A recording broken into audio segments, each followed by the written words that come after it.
গত কিছুদিন ধরে খবর আসছিল যে আড়ালিয়া শালবাগান এলাকাতে সুমন দাস নামে একজন ব্যক্তি, সে ড্রাগস বিক্রি করে, ড্রাগস স্টোর করে, এবং তার ঠিকানা বার করতে গিয়ে পশ্চিম থানার ওসি এবং অন্যান্য অফিসারদের নিয়ে একটা টিম তৈরি করা হয়। পূর্ব থানার ওসি এবং সুব্রত দেবনাথ এবং তার অন্যান্য অফিসারদের নিয়ে টিম বানানো হয়। সেই টিম অনুযায়ী 2 দিন অবজারভেশন করার পর ফাইনালি গতকালকে বিকাল 5টা নাগাদ তার বাড়িতে রেড করা হয়। সেই রেডে নেতৃত্ব দেয় থানার ওসি সুব্রত দেবনাথ এবং চাকমা এবং অন্যান্য অফিসাররা।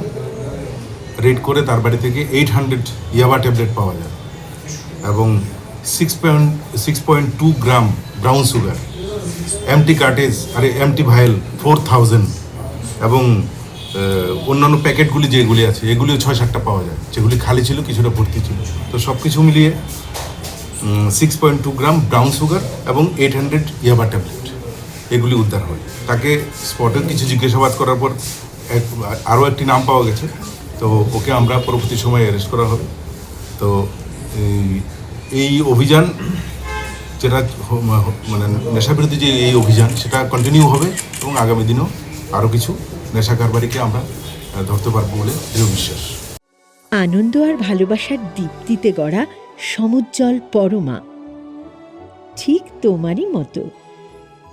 শ্যাম সুন্দর কোম্পানি জুয়েলার্স, আগরতলা, উদয়পুর, ধর্মনগর, কলকাতা।